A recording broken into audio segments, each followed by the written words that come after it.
Assalamu alaikum wa rahmatullahi wa barakatuh. May the peace and blessings of Allah be upon you all. I'm Abdullah Oduro and welcome back. What is fasting?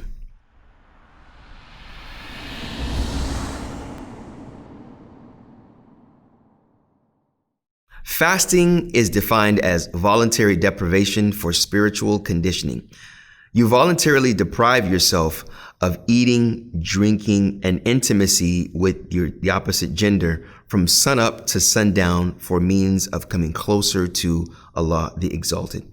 This has been defined in the Qur'an in chapter number 2, verse number 178, where Allah subhanahu wa ta'ala the Exalted says, "O you who believe, fasting has been prescribed upon you as it was prescribed upon the people before you. Perhaps you may become of those who are the righteous." So here, the prescription of fasting is something before the advent of Muhammad, peace and blessings be upon him. It was here from the beginning of time. It was a practice to deprive oneself to focus on God and his bounties. As we see, this was a practice that we see Christians even practice with Lent.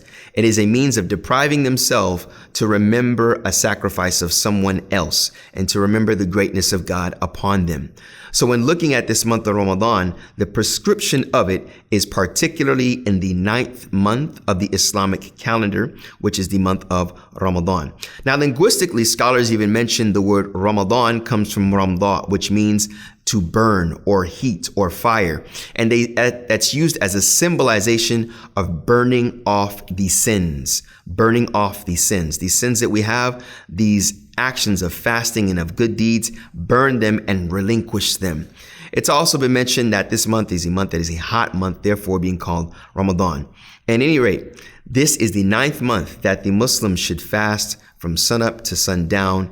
And with this, we understand fasting in this beautiful month of Ramadan is a blessed month, as the Prophet, peace and blessings be upon him, has talked about. And as Allah has mentioned at the very end of the verse that was mentioned, perhaps we will become of the righteous.